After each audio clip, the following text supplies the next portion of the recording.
Yes, I'm Wendy Jean Garrison, and I live in Oxford, Mississippi.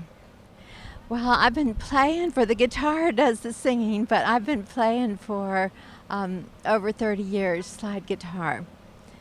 Yeah, I started when I first moved to Mississippi in 1987. Well, the difference is it's the same. There are all sorts of different ways to do it, but the way I do it, it's the same guitar as a regular guitar. But for one thing, I tune it differently. So I play an open E tuning with E, B, G sharp, B, E, so that when you strum it, it plays a chord. Now, on a regular guitar, you'd strum across it and it would just sound like a mess. But with open tuning, which is what I use with slide guitar, you have the open chord and then you can bar it. If we're filming, it's the slide, so I can put this across the frets and get different chords and also different notes. Well, the way that I learned how to play that is when I first moved to Mississippi, I went into the blues archive on the campus of the University of Mississippi, and I asked if somebody could teach me blues guitar. And the person there, Walter Liniger, he did not consider himself to be a guitarist, but he started teaching me some slide guitar, and he told me some places to go to listen to slide guitar, such as Rust College and some of the earlier blues festivals.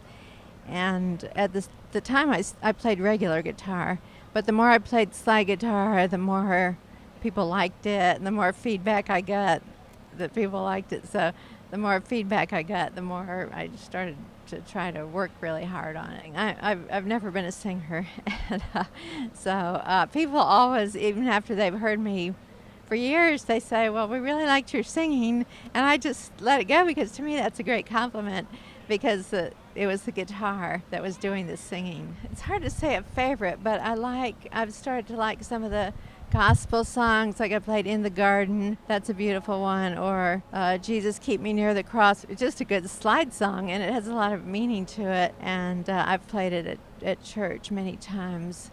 And then on the blues side of things, probably Dust My Broom is one of my favorites. Elmore James did an awesome version of that early on, and a lot of people have covered it. Well, one of the people that I played with that taught me a lot was a blues man from Abbeville, and his name is Bill Howlin' Mad Perry. Do you know him?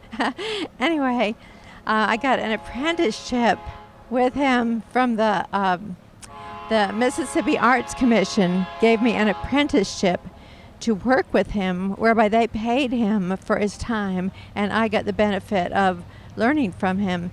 So I went over to his home, and he also took me on gigs that he and his band had all across North Mississippi. So in the Delta, Clarksdale, Indianola. He doesn't play so much in Oxford or Abbeville. He mostly plays in the Delta. So I learned from him a lot. And then currently I play with a band called Maybell's Lovers. It's 4 women, and it's original songs. We have a singer-songwriter, bass and drums, and the drummer is also a singer. So I play with those women. I've been playing with them for about 10 years. And then I've been in a number of local bands, other local bands in Oxford since 1996. I have not traveled outside the country to play. That is something I would love to do, but I can't seem to quite figure out how to do it.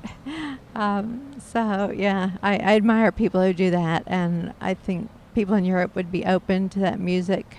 I know that people in Europe love blues, but I haven't done that. I haven't traveled outside the country, just a little bit in the country. Well, I've mostly played in northern Mississippi. I've played some in Tennessee, in New Orleans, and I play for not big venues, mostly smaller venues. I like to play at venues like this, where the music just sort of drifts over. I like to play at art gallery receptions, cocktail parties, somewhat, some street musician things. That's kind of fun. So the smaller venues or the local bars and restaurants with the band. And I appreciate every single person who comes out and listens to live music, and I appreciate every single venue that hires local musicians to play and just promotes it. Oxford has done that a lot. There's a great music scene in Oxford, and it's because of the local venues, and now more and more venues outside of Oxford, such as New Albany, are also doing that. And it just means the world to musicians to be able to get out and have an audience and be appreciated. So that's what I would really like the viewers to know. So I'd like to thank them if they've come out and listened to live music.